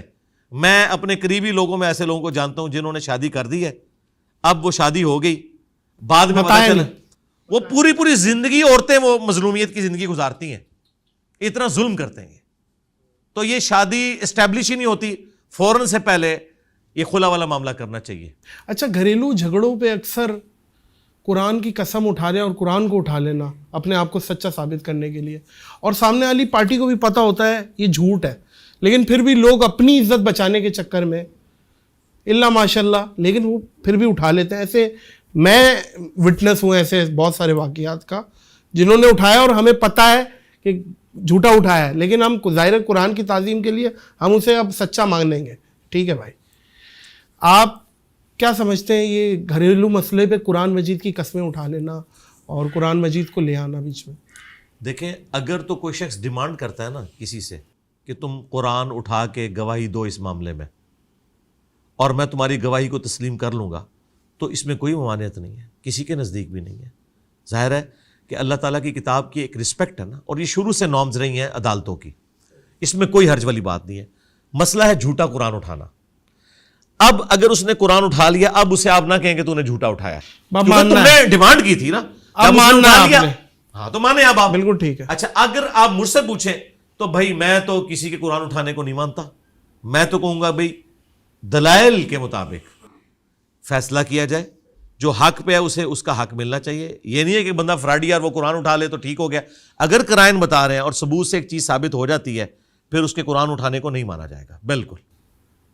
لیکن چونکہ لوگ خود ڈیمانڈ کرتے ہیں نا کہ یہ قرآن اٹھا لے میں مان لوں گا, تو پھر اسے آپ پیچھے نہیں ہٹنا چاہیے. لیکن قرآن اٹھانا اس چیز کی دلیل نہیں ہے کہ عدالت اسے قبول کر لے کہ چونکہ اس نے قرآن اٹھا لیا, گرچہ سی سی ٹی وی کیمرے میں یہی موبائل چوری کرتے ہوئے نظر آ رہا ہے, ٹھیک ہے جی, یا ڈی این اے کی رپورٹ بھی بتا رہی ہے کہ یہی تھا, تو چونکہ اس نے قرآن اٹھا لیا تو مان لوں, اس کی کوئی قرآن کے اعتبار سے یہ تو توہین کرنا ہے قرآن پاک کی. اچھا, اگر نوکری کے لیے رشوت دینا ضروری ہے تو نوکری بھی چاہیے, ایسی سچویشن ہے, رشوت ہے, ظاہر رشوت ہے, تو کیا کیا جائے ایسی اگر آپ میرٹ کے اوپر آتے ہیں اور صرف اس وجہ سے رہ جاتے ہیں کہ آپ رشوت نہیں دے رہے, تو پھر آپ رشوت دیں دل میں برا جانتے ہوئے, اس کا وبال اس کے اوپر ہوگا لینے والے پہ. لیکن ایسی نوکری آپ نے رشوت سے نہیں لینی کہ جو آپ میرٹ پہ نہیں آ رہے, وہ حرام ہوگا. وہ ہر بندہ یہی سمجھتا ہے علی بھائی کہ میں تو اس کا حقدار ہوں. نہیں, میرٹ وہ جیسے دیکھیں جب ایک لسٹ لگتی ہے, لاکھوں لوگوں کے انٹرویوز ہوتے ہیں, پھر شارٹ لسٹ ہوتی ہے, پھر یہ سارے معاملات. لیکن اس حدیث کو ہم پھر کیا کریں گے, رشوت دینے والا بھی اور اس کے بعد اس کو اس پہ گواہ بھی, تو پھر وہ تو اہل ہے, وہ تو پھر اس بات سے نکل جائے گا اس حدیث سے میں اہل ہوں. نہیں, میں آپ کو بتاتا ہوں. دیکھیں یہ ابن ماجہ میں حدیث ہے کہ رشوت لینے والا اور دینے والا دونوں جہنمی ہے, اس میں کوئی شک نہیں ہے. قرآن پاک میں 4 جگہ پہ اللہ تعالیٰ نے فرمایا, سورۃ البقرہ میں, سورۃ المائدہ میں, سورۃ الانعام میں اور سورہ النحل کے اندر, کہ تمہارے لیے حرام کر دیا گیا ہے مردار, بہتا ہوا لہو, خنزیر کا گوشت, اور جس کے ذبیحہ کے اوپر غیر اللہ کا نام لیا جائے. لیکن ساتھ کہا گیا کہ اگر دل میں بغاوت نہ ہو اور کیٹاسٹروفی کنڈیشن ہو تو تم اس میں سے اگر کوئی چیز کھا لیتے ہو تو تمہارے اوپر کوئی گرفت نہیں ہوگی. حتیٰ کہ سورۃ النحل میں یہاں تک آیا کہ اگر کلمات کفر بھی بکنے پڑ جائیں جان بچانے کے لیے اور دل ایمان پہ ٹھکا ہو تو اللہ تعالیٰ گرفت نہیں کرے گا. اب یہاں پہ آئے کہ آپ کا میرٹ بن گیا, آپ لاکھوں میں سے سکروٹنی ہو کے ٹاپ 10 میں پہنچ گئے. اب ٹاپ 10 میں آپ حقدار تھے نوکری کے, لیکن وہ کہتا ہے کہ اتنی رشوت دو, تم سلیکٹڈ تو ہے ہو لیکن رشوت کے بغیر میں اندر نہیں آنے دوں گا. پھر لینے والا گنہگار ہوگا, دینے والا نہیں ہوگا. لیکن اگر آپ ٹاپ 10 میں نہیں تھے, آپ 1000ویں نمبر پہ تھے اور رشوت دے کے ان ٹاپ 10 میں اور نوکری حاصل کر لی, پھر تو حرام ہے. اچھا, وہ بیچ میں بات ہوئی تھی سیروگیسی چائلڈ کے حوالے سے, آج کل پیٹ کسی اور کا اور حمل کسی اور کا, اولاد کس کی ہوگی؟ جس کا پیٹ ہے یا حمل ہے. دیکھیں اسلام میں تو اس چیز کی کوئی اجازت نہیں ہے سوائے اس کے کہ وہ مرد و عورت کے علاوہ کوئی تیسرا انوالو نہ ہو, نہ مرد کی طرف سے نہ عورت کی طرف سے. یہ تو ہو سکتا ہے کہ مرد و عورت کا اس طرح کا جو ملاپ ہے کسی مشین کے اندر کوئی معاملہ ایسا کیا جائے, IVF کہتے ہیں اور وہ ساری کوئی اور معاملہ نہ ہو ٹھیک ہے تو پھر جائز ہے. اور یہ جو میں آپ کو مسئلہ بتا رہا ہوں اسی کے اوپر تمام کا اتفاق ہے, اجماع امت ہے. بالکل اس کے اوپر اتفاق ہے. ٹھیک ہے. سیروگیسی چائلڈ کس کا بچہ ہوگا؟ اب جس کے پیٹ میں یا جس کا حمل ہے؟ دیکھیں اس کیس میں تو نبی الاسلام کی جو حدیث ہے بخاری مسلم میں کہ بیٹا یا بیٹی اولاد اس کی ہے جس کے بستر پہ پیدا ہوگی. صحیح ہے, جس بس کے یہ پیٹ ایک جنرل حدیث ہے. یعنی آؤٹ آف ویڈلاک بھی کوئی پیدا ہوا ہے نا, جس مرد کے بستر پہ پیدا ہوا ہے نا وہ اس کا باپ شمار کیا جائے گا. صحیح صحیح بالکل ٹھیک. چاہے DNA سے ثابت ہو جائے کسی اور کا ہے, کیونکہ دنیا کا نظام اس طرح چل نہیں سکتا نا, ظاہر کے اوپر چلنا ہوگا. اچھا علی بھائی, جو لوگ حج عمرہ کرنے جاتے ہیں اور سلپ ہو جاتے ہیں, خرگوش ہو جانا وہاں کی ایک اصطلاح ہے, خرگوش ہو گئے بھائی, چھپ گئے خرگوشوں کی طرح, اور پھر ظاہر ہے وہ کما بھی رہے اور ہزاروں کی تعداد میں ہے وہاں پہ. ظاہر ہے سعودی گورنمنٹ کے لیے بھی ایک ٹارگٹ ہے ان کو ڈھونڈنا نکالنا, بلکہ وہ کبھی کبھی ایک ایسی آفرز نکال دیتی ہے کہ بھائی جتنے بھی خرگوش چھپے ہوئے وہ آ جائیں, ہم معاف کر دیں گے اور پاکستان چلے جائیں, ہم کچھ نہیں کریں گے. اس طریقے کا میرا خود ایک بڑے قریبی رشتہ دار پہنچا, وہ 2 سال اس نے کمایا بھی, گھر میں بھی پیسہ بھیجا. اب ایسی سچویشن میں اس کا وہ مال حلال ہے حرام ہے؟ مال کو تو حرام نہیں کہہ سکتے. وجہ اس کی وجہ یہ ہے کہ اگر وہ وہاں پر حلال طریقے سے کما رہا ہے تو اس کو حرام کہنے کا ہمارے پاس کوئی دلیل قرآن و سنت سے موجود نہیں ہے. البتہ آپ صرف اس ایکٹیویٹی کے اوپر بات کر سکتے ہیں جو وہ چھپ گیا. اس کو آپ مثال سے سمجھیں, ایک بندے نے چھری چوری کی, ہاں جی, لیکن اس نے مرغی بسم اللہ اللہ اکبر کہہ کے ذبح کی اس چھری سے, اس مرغی کو آپ حرام نہیں کہہ سکتے بھائی. واہ واہ واہ. ہاں اس نے وہ مرغی سنت کے مطابق ذبح کی, ہاں وہ چھری چوری کرنا ایک جز تھا, اس جرم کو جرم کہا جائے. اگلی بات, خوبصورت بات, یہ جب سے یہ کنٹریز کی باؤنڈریز بنی ہے نا, اس کی جہاں فائدے ہیں نا وہاں پہ انسانیت کے لیے نقصان اتنا بڑا ہے کہ انسان ہجرت نہیں کر سکتا. ایک بات ایڈ کر لوں پھر یہ اس کے بعد, احرام پہن کے, کیونکہ مطاف میں اب جانے بھی نہیں دیتے عمرے والوں کو, کیونکہ حجر اسود کا بوسہ لینا اور وہ چیزیں طواف کرنا لوگوں کی خواہش ہوتی ہے مطاف میں, تو وہ ایسی فیک احرام باندھ لیتے ہیں, اس کو بھی اسی میں کنٹینیو کر دیں. ہاں جی, بات یہ کہ جب سے کنٹریز کی باؤنڈریز بنی ہے نا, جہاں اس کے فائدے ہوئے نا, سب سے بڑا نقصان یہ ہوا ہے کہ انسان ہجرت نہیں کر سکتا. اتنی ریسٹرکشنز لگا دی ہوئی ہیں دوسرے ملکوں نے کہ ایک شخص اگر کہیں رزق کمانے کے لیے جانا چاہتا ہے وہ اسے روک دیتے ہیں. پہلے ایسا نہیں ہوا کرتا تھا, لوگ ہجرت کیا کرتے تھے, پوری فیملیز پورے قبائل ٹریول کرتے تھے. لیکن چونکہ ماڈرن ایج کے اندر ہم ان معاہدوں کے اندر بندھے ہوئے ہیں, ان کی پاسداری تو ضرور کرنی چاہیے, لیکن ان آسودہ حال ملکوں کو بھی دیکھنا چاہیے کہ ایک تو یہ ہے کہ یہ غریب ملک فوجیں بنا کے آپ کے اوپر چڑھ دوڑیں اور آپ سے یہ آپ کا مال ہتھیار لیں. تو امیر ملکوں کا یہ کام ہے کہ وہ غریبوں کو پھر موقع دیں کہ وہاں پہ آ کے لوگ کمائی کر سکیں. اب آ جائیں آپ حج عمرے کی طرف. حج عمرے میں بھی یہ جو ریسٹرکشنز سعودی حکومت کی طرف سے لگائی گئی ہیں نا, یہ غیر شرعی ہیں. اسلام میں آپ کسی کو مکہ مدینے آنے سے روک نہیں سکتے جس کے پاس لا الہ الا اللہ محمد رسول اللہ کا پاسپورٹ موجود ہے. سبحان اللہ, بالکل نہیں روک سکتے. سورہ حج میں اللہ تعالیٰ نے واضح فرمایا کہ جو حرم ہے نا, حرم مکہ, یہ وہاں کے رہنے والوں کے لیے اور باقی سب آنے والوں کے لیے یکساں ہے. آپ کو خانہ کعبہ شریف مسجد حرام کے اندر کوئی شخص رہنے سے بھی نہیں روک سکتا. وہ اللہ کا گھر ہے. جس طرح آپ اپنے ماں باپ کے گھر جا کے رہ سکتے ہیں نا پورے ایک وثوق کے ساتھ, یہ خدا کا گھر ہے اور آپ کے پاس پاسپورٹ موجود ہے. سعودی حکومت کا یہ کہنا کہ اتنے لوگ حج کریں گے اس سے زیادہ نہیں کر سکتے, یہ بھی غیر اسلامی ہے. آج اپنی کیپیسٹی کے, جی میں آپ کو بتا رہا ہوں, کیپیسٹی نہیں, آج میں بتاتا ہوں جناب, میں انجینئر ہوں نا جی. ارے گدے کے ساتھ گدا لگا ہوا ہے, میں انجینئر ہوں. آج آپ امریکہ یورپ کے حوالے کریں, انہیں بتائیں گے ٹریڈ اپرچونٹی ہے, وہ کہیں گے اس سال کتنے آ رہے ہیں آپ کے 20 لاکھ, وہ کہیں گے اگلے سال 1 کروڑ لے آؤ, وہ آپ کو مینج کر کے بتائیں گے. یہ کوئی مشکل کام نہیں ہے, پیسہ لگائیں مینج کریں, ہو سکتا ہے. جن کے ذاتی کاروبار ہیں انہوں نے اتنی فرنچائزز دنیا میں نہیں کھولنی ہیں. آپ مثالیں دیتے ہیں جی, اتنے دنوں میں یہ ہوا جی, چائنا نے جی 2 ہفتے کے اندر اتنے بیڈز کا ہاسپٹل بنا دیا. کیوں بنایا؟ ہاں, سعودیہ ہوتا تو ان سے تو نہیں بننا تھا بھائی, نہیں بنتا بنواؤ. تمہیں اللہ نے ریسورسز اس لیے دیے تھے اور صحرا ہے، خالی ہے بہت. اور میں آپ کو بتاؤں دنیا میں لاکھوں لوگوں کا حج ان کی وجہ سے رہ رہا ہے. وہ بیچارے پیسے جوڑتے ہیں, وہ کہتے ہیں اگلے سال آؤ, اگلے سال 5 لاکھ بڑھ جاتا ہے, وہ بیچارے کر نہیں سکتے. یہ کام بالکل نہیں ہونا چاہیے. آپ رکھیں. اب آئیں وہ جو آپ نے کہا کہ طواف کعبہ میں احرام پہن کے, جی بالکل احرام پہن کے کریں. احرام آپ احرام کی نیت کے بغیر بھی 2 چادروں میں پھیر سکتے ہیں. نبی علیہ السلام کا عمومی لباس ہی 2 چادریں تھا. یہ صرف احرام کی حالت میں نہیں, نبی علیہ السلام نے جامعہ ترمذی ابو داؤد میں موجود ہے, نبی علیہ السلام اس حال میں برآمد ہوئے کہ آپ نے گرین کلر کی تہمت اور گرین کلر کی اوپر چادر اوڑھی ہوئی تھی. اس طریقے سے بخاری مسلم میں آپ کو وائٹ کلر کی بھی ملے گی. یہ نبی علیہ السلام کا عمومی لباس تھا, کرتا یا چادر اور نیچے تہمت. لہٰذا یہ جو احرام ہے نا, احرام اس وقت اپلائی ہوگا جب آپ نیت کریں گے عمرے کی, پھر اس کی پابندیاں ہوں گی. ورنہ عام حالت میں اگر آپ احرام کے ساتھ چلے گئے اندر اس لیے کہ وہ طواف کعبہ وہاں کرنے دیں گے, یہ آپ کا رائٹ ہے. یہ سعودی حکومت کا یہ کام نہیں ہے کہ لوگوں کو یہ مجبور کرے کہ بھئی تم نے دوسری بلڈنگ کے اوپر جانا ہے, فلاں تیسری بلڈنگ کے اوپر جانا ہے. یہ ریسٹرکشن اسلام میں بالکل نہیں ہے. آپ کیپیسٹی بڑھائیں. اچھا, ایک کوئی قریبی دوست یا بندہ کنڈے کی بجلی استعمال کرا ہوا اور ہمیں پتہ ہے, اس نے بھی بتایا ہوا ہے بھائی بجلی کا بل بہت آ رہا ہے اس لیے کنڈا ڈالا ہوا ہے, اور اس کے اے سی میں آپ بیٹھے ہوئے ہیں, اس کے پنکھے میں آپ بیٹھے ہوئے ہیں, مستفید آپ بھی ہو رہے ہیں. تو یہ کس زمرے میں آئے گا آپ کے حساب سے؟ کیونکہ وہ چوری کر رہا ہے اور آپ کو پتہ ہے یہ چوری ہے اور اس کی ٹھنڈک لے رہے ہیں آپ. دیکھیں, کسی ایک خاص موقع کے اوپر تو اس کے اوپر کوئی شرعی فتویٰ نہیں لگے گا, لیکن اگر آپ کو یہ سب کچھ پتہ ہے اور اس کے باوجود آپ مزہ لینے وہاں گئے ہیں پھر تو حرام ہے.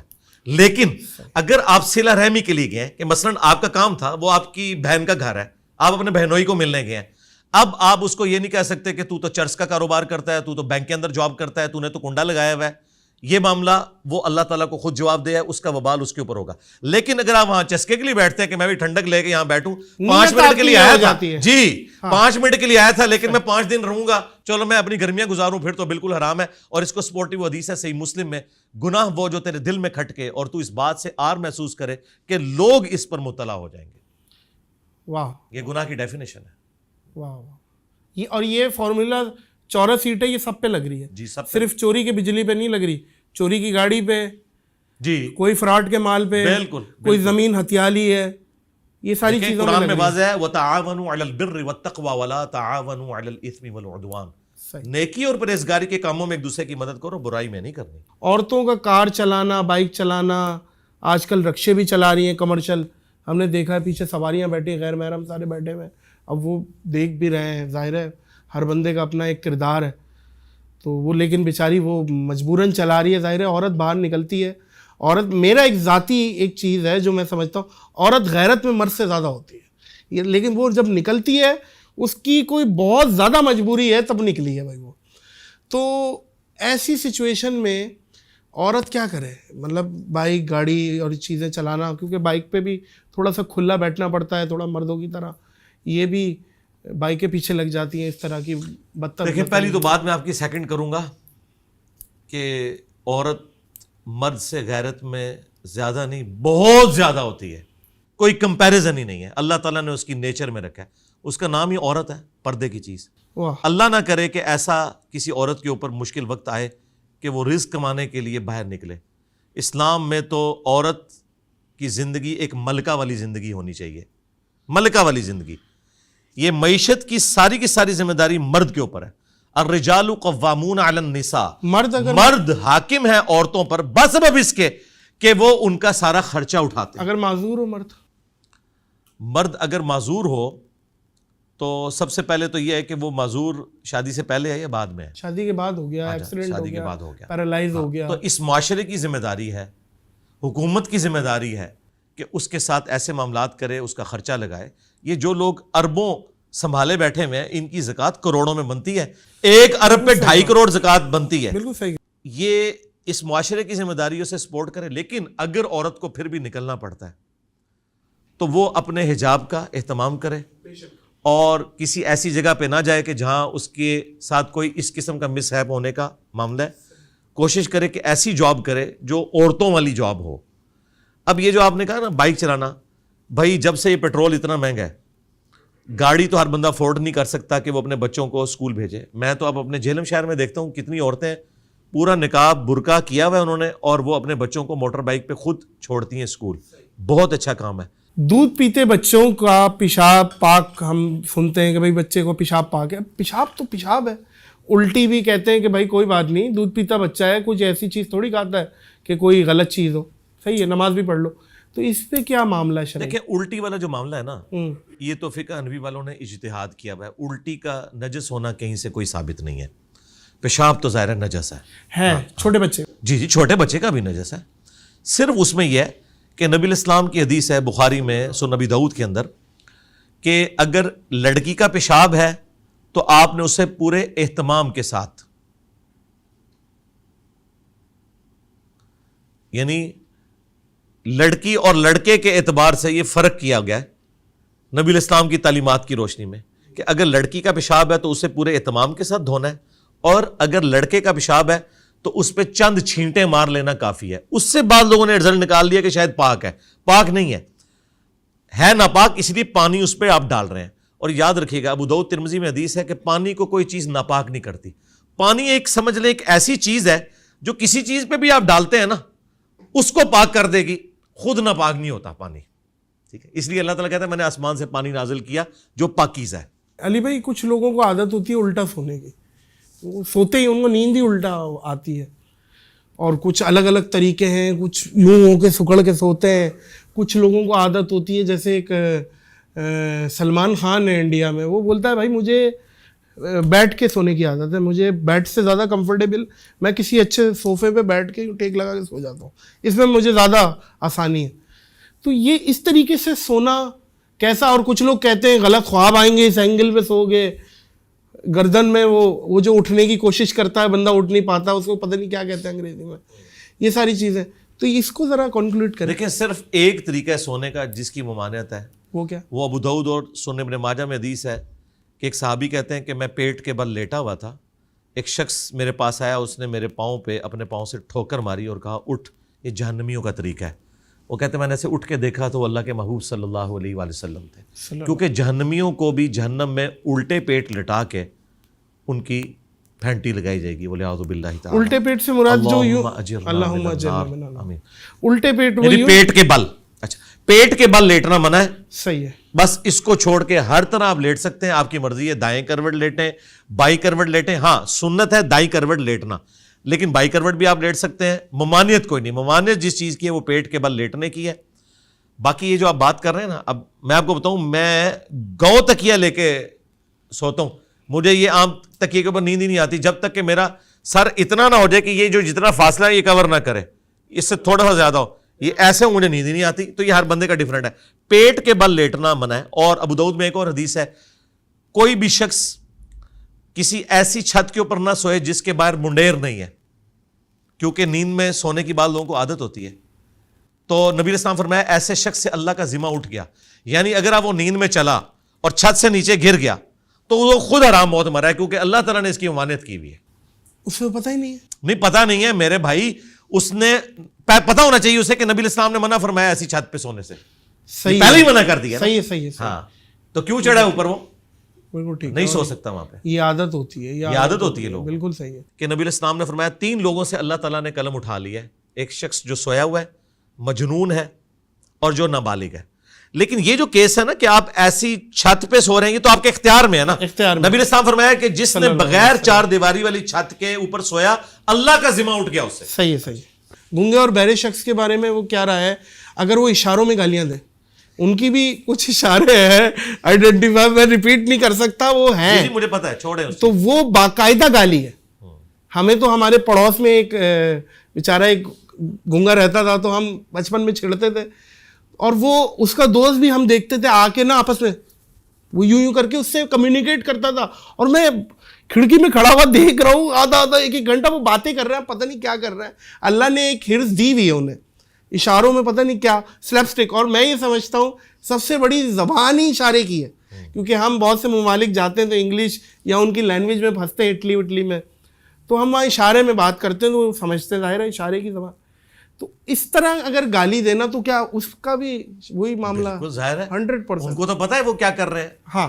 اور معذرت کے ساتھ آپ جس شہر سے ہیں وہاں سے تو جو گونگے اور بہرے نہیں ہیں وہ بھی ہاتھ کے اشاروں سے گالیاں دیتے ہیں. ہاں بھائی. اور بلکہ وہ کراچی کا ایک بڑا مشہور پرینکر ہے, میں نے اس کو دیکھا ہے, وہ وہ اشاروں سے گالیاں دیتا تھا, ایک دو بار اس کی پھینٹی بھی لگنے لگی ہے.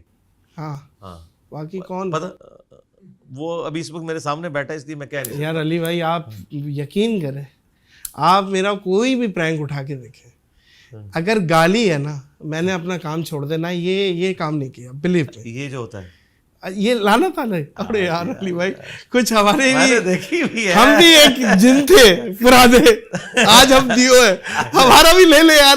آپ دیو ہیں, ہم دیو کے بھی پیو ہیں. جناب علی, مان لیا. جناب علی, بات یہ ہے میں اپنی آن کیمرہ غلط کاموں سے توبہ کرتا ہوں. اللہ مجھے نادانی, ظاہر ہے اس وقت ڈائریکٹر تو میں نے اسی کہا نا, وہ تھا نا, تھا وہ مر گیا. اس کے انتقال کو بھی تقریباً کوئی اس کی 15ویں برسی ہو چکی ہے, لیکن اس کی روح بھٹک رہی ہے ابھی بھی یوٹیوب پہ نا. سر بات یہ ہے, ٹھیک ہے, اس میں کوئی شری گرفت نہیں ہے, اگر توبہ کر لی ہے. میں توبہ کر لی ہے, اور جتنے بھی جو میں نے ریئل پرینکس کیے ہیں, آج میں یہ بات پہلی دفعہ دوہرا رہا ہوں علی بھائی کی برکت, جو میں نے لوگوں کو تنگ کیا, اگر ان سے ان کی دل آزاری ہوئی ہے, اس کیمرے کی وساطت سے بھی میں توبہ اور معافی چاہتا ہوں, اللہ سے بھی معافی چاہتا ہوں. انشاءاللہ آگے اس چیزوں کو, ظاہر ہے اللہ استقامت دے, آپ دعا کریے گا اس چیزوں میں نہ ہی جائیں تو بہتر ہے. میں خود, کیونکہ ظاہر ہے جس گاؤں جانا نہیں وہاں کا راستہ کیا پوچھنا, آپ اس کو کھولنا. اچھا تو وہاں واپس ہیں, وہ جو گالی دینے والا ہے اسے بھی پتا ہے, اس کے پاس اتنے ہی ریسورسز تھے, اس نے وہ پورے یوٹیلائز کیے, لہٰذا وہ بھی گنہگار ہوگا. سیدھی سی بات. اس کے دور میں سوشل میڈیا, دیکھیں ٹو بی آنیسٹ ہم بھی ہیں, کام کر رہے ہیں, لیکن بات وہی ہے جو حق سچ ہو. ایک طوفان بدتمیزی تو ہے, اور ابیوزو بھی ہے, کرٹیسزم بھی ہے, ماں بہن کی گالیاں بھی دی جا رہی ہیں, فحاشی کا اڈا بھی ہے, مجروں کا اڈا بھی, کیا کیا ہے آج کے دور میں. کیا جیسے میرا بچہ بڑا ہو رہا ہے, میں کنفیوزڈ ہوں. میں بلکہ کنفیوز کیا, میں نے تو خیر یہ فیصلہ کیا ہے, میں نے کسی سوشل میڈیا اکاؤنٹس کی اجازت نہیں دینی اسے. زندگی تو گزار سکتا ہے نا, یا آکسیجن ہے. آپ کیا سمجھتے ہیں کہ آنے والی پوت کو سوشل میڈیا پہ ہونا ضروری ہے, یا جیسے آپ کہتے ہیں کتابی مطالعے ضروری ہیں؟ سوشل میڈیا کے لیے تو پہلے ایجوکیٹ کرنا بھی تو بہت ضروری ہے. وہاں پہ جہاں پہ تعلیم نہیں گئی ہے وہاں انٹرنیٹ چلا گیا پہلے. دیکھیں یہ بالکل نان سینس اپروچ ہے کہ کسی چیز کے نقصانات کی وجہ سے آپ اسے مکمل طور پر بین کر دیں. صحیح, ٹھیک ہے. اسلام نے ہمیشہ ہر چیز کا راستہ نکالا ہے. اب دیکھیں اللہ تعالیٰ نے ایک سیکس کا ایلیمنٹ انسان کے اندر رکھا ہے, لیکن اس کو نکالنے کا راستہ نکاح کا ہے. یہ نہیں کہا کہ اپنے آپ کو خسی کر لو. بخاری مسلم حدیث ہے, صحابہ کرام نے حضور سے پوچھا یا رسول اللہ ہم اپنے آپ کو خسی کرنا چاہتے ہیں, آپ نے فرمایا اس کی اجازت نہیں ہے.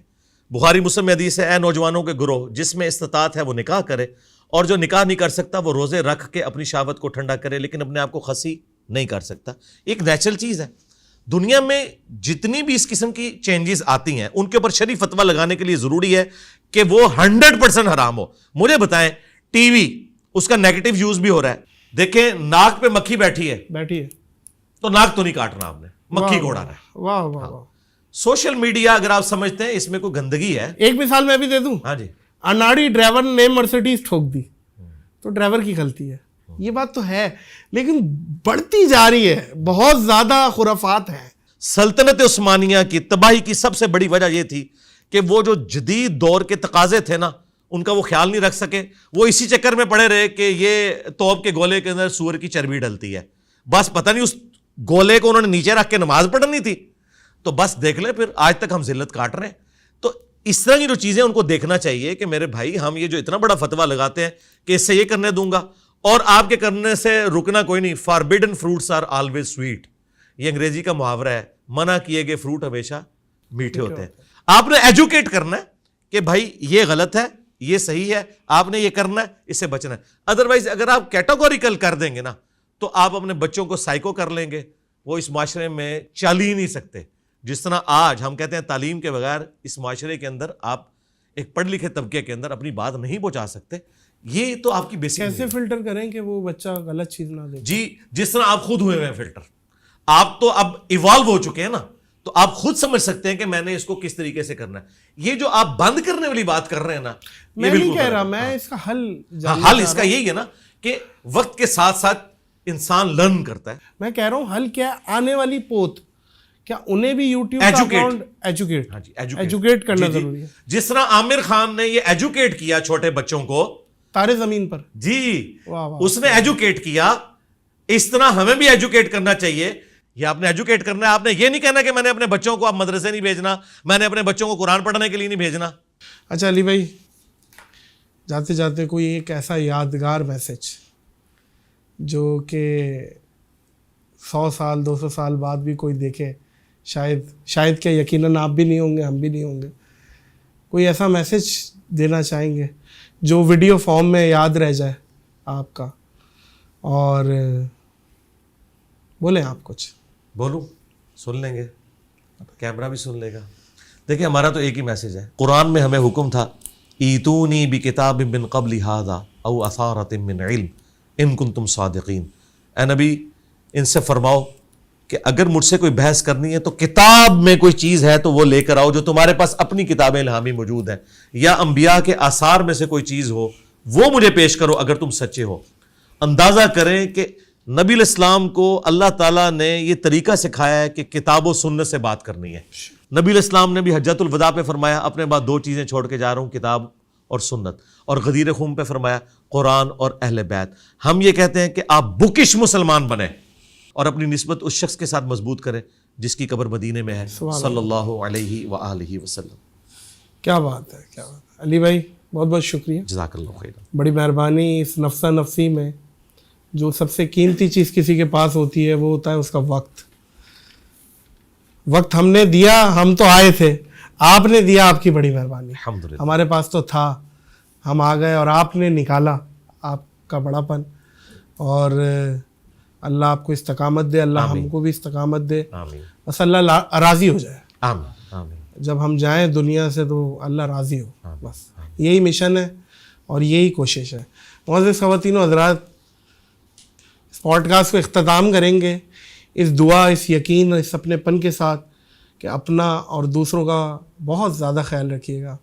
1947 میں ہمیں پاکستان کی ضرورت تھی، آج پاکستان کو ہماری ضرورت ہے. پاکستان کو خصوصی دعاؤں میں یاد رکھیے گا، مجھے دعاؤں میں یاد رکھیے گا، علی بھائی کو دعاؤں میں یاد رکھیے گا. اللہ حافظ.